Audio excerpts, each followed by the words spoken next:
Hello. Oh, we're live. Oh my god, I can't even see. I'm gonna talk to myself for a minute. Ah. Oh, we are live. Hello, hello, hello, and welcome, welcome, welcome, welcome, welcome. Good afternoon, good evening, 5 o'clock, and it's still light. Also thundering and lightning here on the west coast of Scotland. Fun and games. Right, who is with me live? Give me a hashtag live in the comments, please. If you're catching me up on replay, give me a hashtag replay. And we'll see who we've got with us tonight. So tonight's masterclass is all about the belly fat.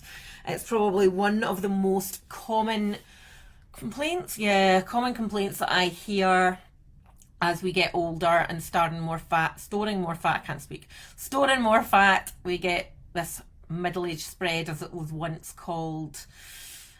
Oh, hi, people. I've just had a massive influx. So Claire, hi. Nicola, hi. Alicia, hi. Claire, hi.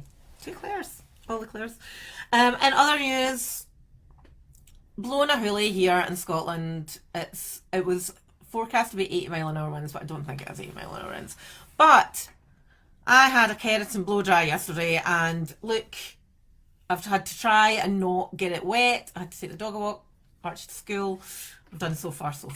So good so far. God, I can't speak.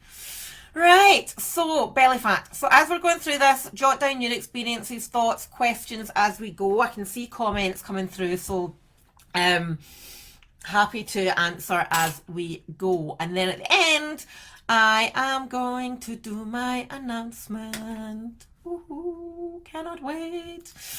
So, first of all, belly fat. So, this belly fat, also known as middle-age spread, as I said, is a concern. It's not a given, but most women, as they age through their 40s and 50s, will experience some form of gathering of body fat around the middle area.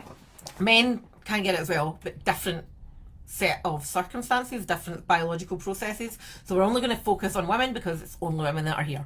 Although there might be a couple of men. Don't know who they are. If there's any men watching, make yourself known. So what tends to happen is as we age, not only do we gather this body fat around our middle, overall our proportion to fat in our body to weight increases, which can cause health problems along the way. Now, back in the day, and I still hear this quite a lot actually, but back in the day you might have been told that this is just what happens as we get older. It's just something to expect and we should just suck it up. Now, we don't have to suck it up and we shouldn't have to suck it up because now we know more. Science tells us more. Science tells us about the increased health factors from this increased body fat. Now, there's a number of different conditions, illnesses, and there's too many to mention, but some really common cancers, strokes, diabetes, heart disease, millions. And yeah, it's quite a concern when we know that we can control it, we can change it, and it might feel hard, but we can ultimately change it. We're in control of this stuff. But anyway, so there's two types of fat that we really want to consider around the midsection. Okay, so we've got abdominal fat, which is called visceral fat, and that is the fat that tends to sit round about the organs. So underneath, right? Okay, so that's more of a concern than the other type of fat, which is called subcutaneous fat. Okay, now you can tell, say if you grabbed a thigh, right? You can tend to grab a good chunk of thigh if you're carrying more fat there, right? That's your subcutaneous fat. It sits under the skin, essentially. Visceral fat is lower, right in your body, essentially, under all the layers of skin. And that tends to be really deep within the abdominal cavity, round liver, kidneys, etc. And that is the more damaging kind of fat. I don't know if that's the right phrase, but that tends to be the one that causes the most impacts in terms of metabolic conditions or cardiovascular challenges, type 2 diabetes, etc., etc. So that's the one, that's your belly fat. Okay. Now, the challenge is that when we age, we start accumulating more fat around our middle, around our abdomen. Okay. That's the visceral fat. So we can see it and we can see that it's getting bigger, bigger, bigger. We can't grab a hold of it.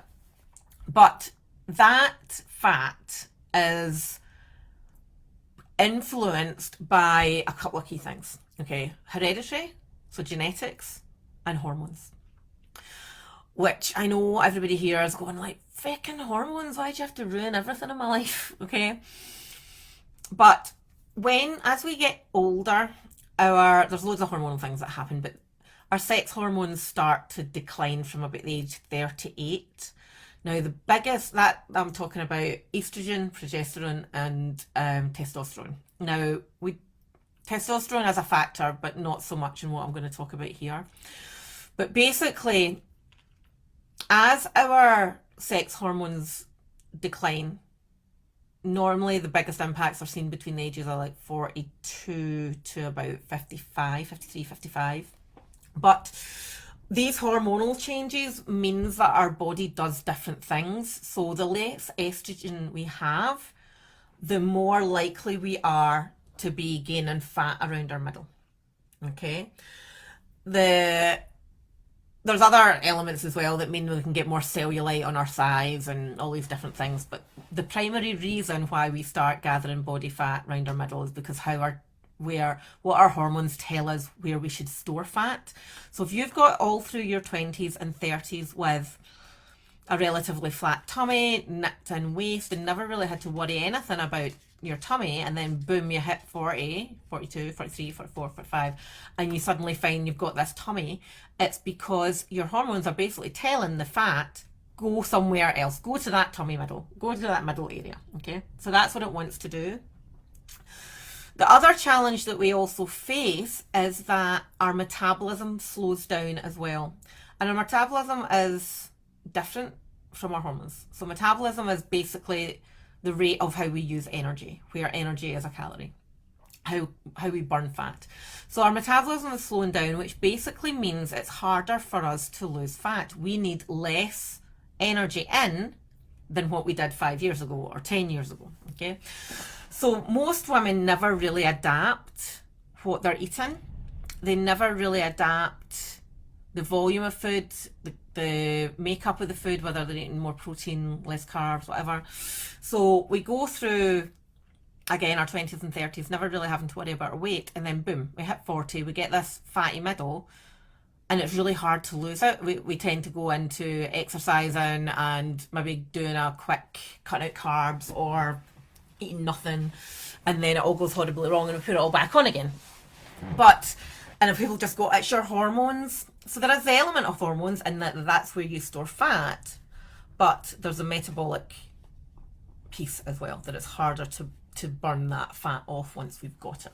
Okay, so there's a few different things of why, other than hormones and other than genetics, as to why we get this body fat. Now, one of them, and a big one, especially with the women that we work with, is stress.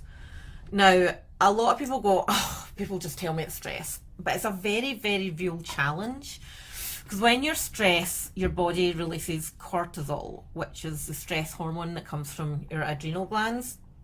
But basically, that cortisol is designed to help your body respond accordingly to the stress, right? So your body actually doesn't know whether it's getting chased by tigers or your boss has been a dick, right? Your body doesn't know that. But when you're producing cortisol, too much is going to increase your blood pressure. So that's why we see, well, not me, I'm not a doctor, but you might have heard something like white coat syndrome, where people go to the doctors and they've got high blood pressure, but they've never had it before. And a lot of that is they're stressed and they don't realize it then, because your body is releasing a hormone to help you cope with the unknown. But anyway, so if you're stressed all the time, so say you've got a busy life, you've got a stressful job, you're running about left, right, and centre, putting everybody first, you might not even realise that you are stressed because you're now so used to doing that, but your body is producing much more cortisol than it actually needs. Okay, so that heart increase in blood pressure, increase in heart rate, is going to then work with the other hormones to again cause the weight gain around the middle. Okay, so that's another factor to consider. It's not just necessarily what happened with your mummy or granny. It might not just be the fact that you're getting older, but it's the fact that you're operating at high stress. Okay, now another reason, there's a whole lot going on here. Another reason why your cortisol levels can go up and your estrogen levels come down can actually be over exercising, which sounds like a complete contradiction. Now, for general population, most people don't over exercise, but some women do.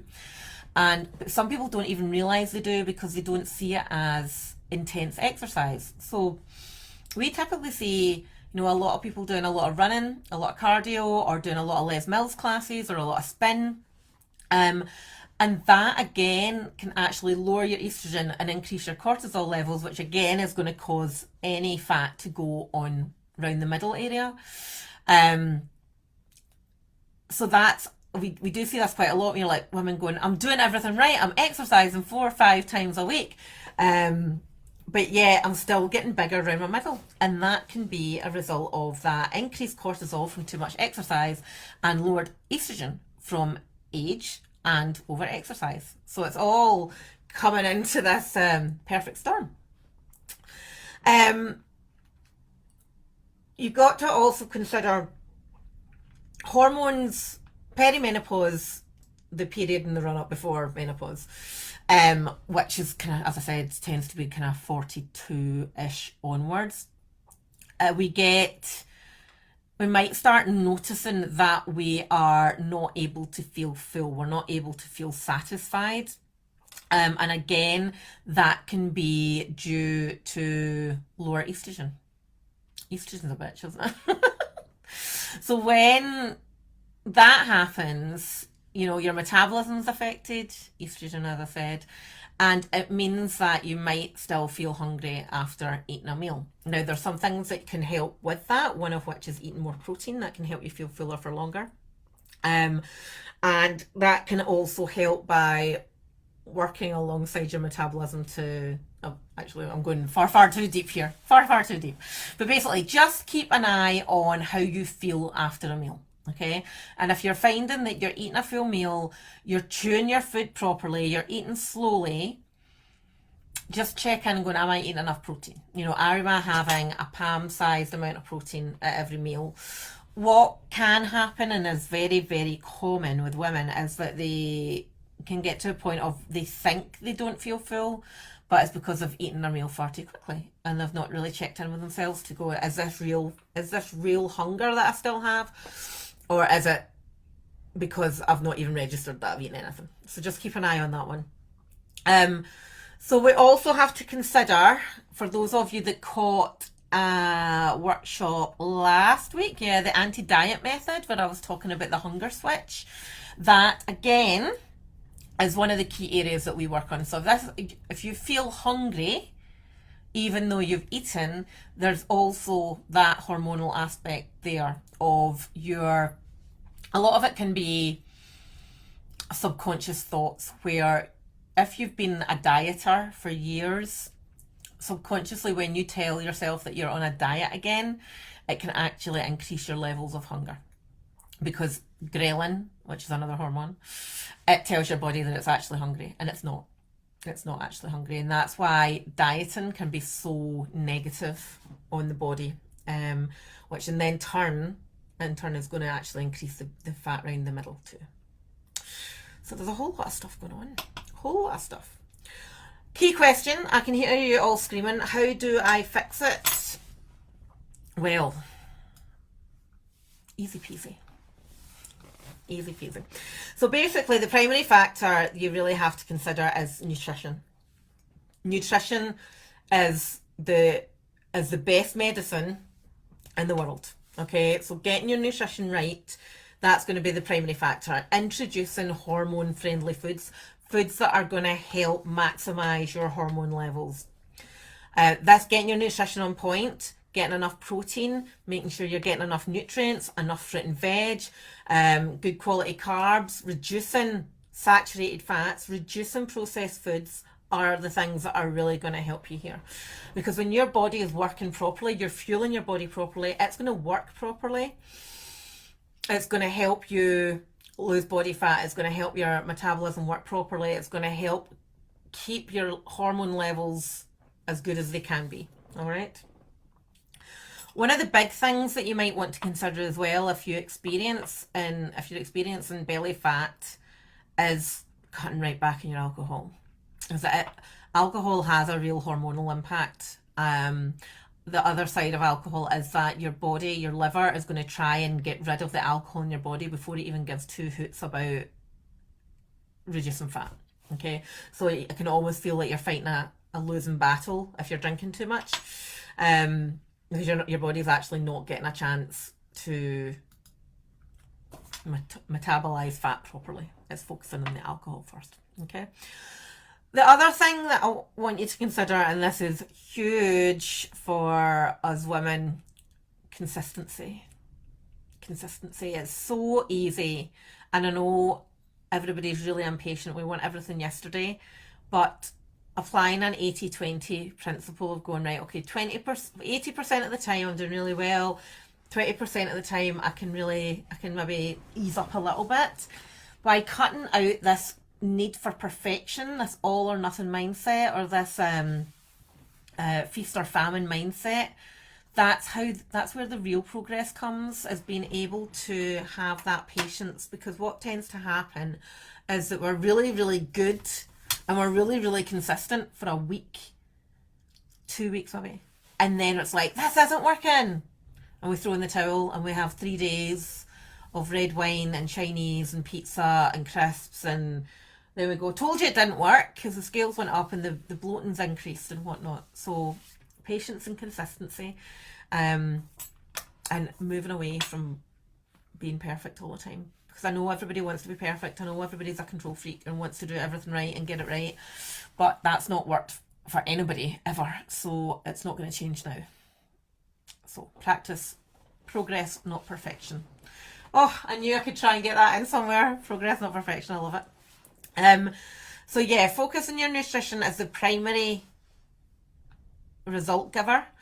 The other thing to consider is, if you're in a place where you are doing all the Les Mills classes and you're doing all the cardio and all the stuff, try pulling back on that a little bit and introducing some resistance training. That is really going to help with utilizing your muscles properly, but it's going to really help from increasing your metabolism, because as I said, it also slows down. And when we can increase our metabolism, it means that it's going to really help with fat loss. Also the benefit there is you're increasing your muscle mass. At the same time, if you're dropping fat, then you're going to get that kind of toned definition part, which is the holy grail, I suppose. What not to do? Oh, actually, no, I've not finished yet. Drink more water.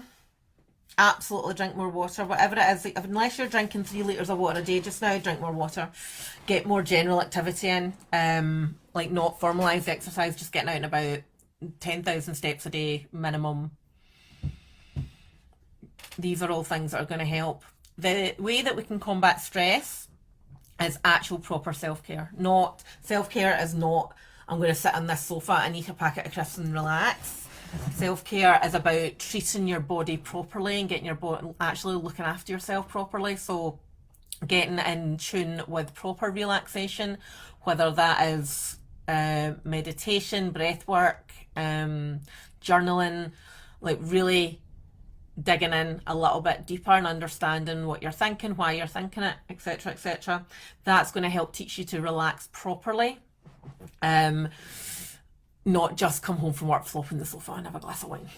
Okay, yoga, things like that, really good. because that's going to help reduce that cortisol in your body. It's going to help with the stress. When we lower the stress, we get better sleep, which then in turn help keep lowering the stress cortisol hormones. So these are all really positive things that you can work to do. Everybody tells me that they get 6 hours a night, 5 hours, 6 hours a night sleep, good quality sleep, and that's enough for them because they don't need an awful lot of sleep. I'm going to tell you now that that's bullshit. Just because that's how things have always been doesn't mean to say it's right. So again, that's another example where your body is producing too much cortisol, stress hormone, and you don't even realize it. And that in turn is messing with the fat and the hormones. Okay. What not to do? Please, please, please, please, please do not try and spot reduce belly fat by doing sit-ups and core exercises and all these kind of things, because it's not going to work. All that's going to do is build muscle, your abdominal muscle, which is different from fat. So when we do that, you're actually going to end up making the area look bigger because you're growing muscle mass, but you're not reducing the fat, and it's the fat that's causing the belly fat. Okay, so let's not try and spot reduce. What you want to try and do is, your body loses fat from different areas at different times. There's nobody knows how and when that happens. So yeah, we can't even try. If we could spot reduce body fat, we would be uber rich here. We would be uber rich. So we can't do that. This is where the patience element comes in. So you might find, what happens is, say that you're carrying a lot of weight around your tummy, and it's the area that you hate the most, and you're utterly fixated on this area in the mirror. When we lose body fat, you might notice a change in your arms or your legs, but you don't notice any change in your belly, and that's really, really frustrating, and I get it, because that's what happens with my legs. They never, ever lose any body fat, but I really notice it in my arms and my belly, but in my legs. Anyway, but the reason why we notice it more, we believe it's not working, is because, that tends, the bit that you hate the most is going to be the area that's got the highest percentage of fat. So it's going to be the area that's the biggest for you. And because even though it's reducing slightly, and the other areas are reducing fat slightly, it's just more noticeable in the areas that don't have as high a percentage of fat. Okay. That helped. Has that helped in any way? Pop your questions in. Because I'm finishing up just now. The other thing to consider is around the appearance. Now, a lot of people, especially people that have had children or had C-sections, they might find the skin area is what bugs them. So appearance-wise, there are some things that we can look at doing. Now, the biggest one is hydration and making sure that you are getting enough fluids in, water, not coffee, not Coke, water. Dry body brushing can really help with the appearance and can really help with the blood flow to the skin, which can help improve the appearance. Collagen can help, and I'm not saying it definitely does, but it can help. So a collagen supplement might help for you. Somebody, I can't remember who it was, but somebody in this group had recommended a needling roller. Now, I've got one that I use on my face, and it's absolute agony. I've not tried it on my belly because I don't really, my skin's okay. But somebody had tried that, and over a few weeks had noticed a physical difference, which is really good. You should try that. And yeah, just making sure that your nutrition is on point, getting enough nutrients in, is you're going to see it in your skin. So there you go.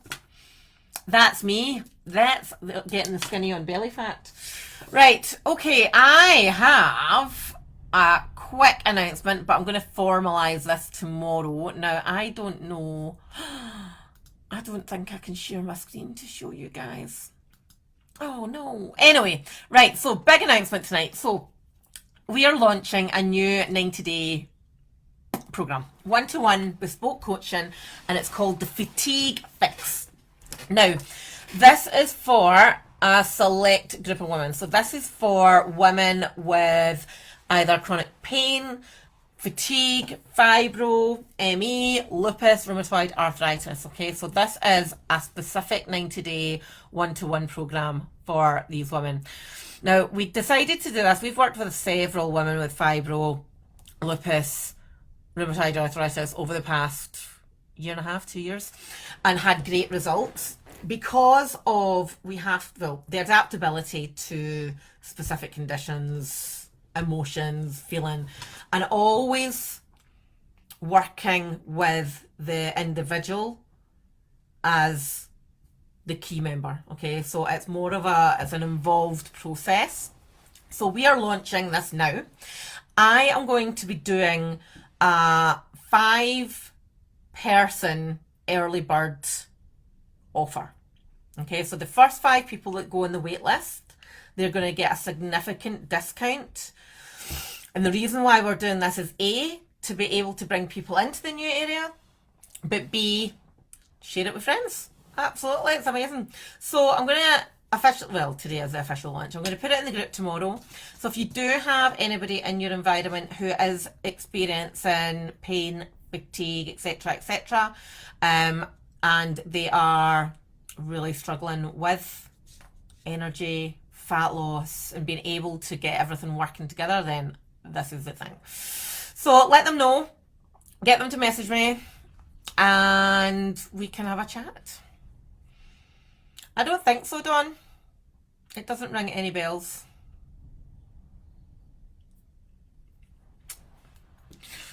Maybe could. Don't know. Might be worth a chat, for sure. Might be worth a chat. So, yes, that's what we're doing. We are live now, and I wanted to show you... I wonder if I can put it in here, actually. Oh, it wouldn't let me put a picture in the... It's not letting me put a picture in the thingamajiggy. God damn it, I wanted to share my screen. Yeah, I know, Sarah, actually. And Vicky, see, we're all noticing your tummy. No, I can't share my screen, unfortunately. Because I've got a really nice new cover for it, redesigned, everything. It's pretty epic. All righty, my darlings, I have to go because I'm going to have dinner, and then in 1 hour's time I'm going live in our EMW Academy group with June, who is our fantastic financial advisor, wealth consultant. She's going to make us all rich, and we're all going to retire to... where we're going to retire to? Morocco, maybe? Feeling a bit Moroccan today. So, yes. Okay. Lovely ladies, thank you for being with me tonight. Next week's masterclass, not going to tell you what it is yet, but I have planned out the next 3 or 4, so how organised am I this week? Okay, right, have an amazing day, couple of days. I will speak to some of you very, very, very soon. Thank you. Speak to you later.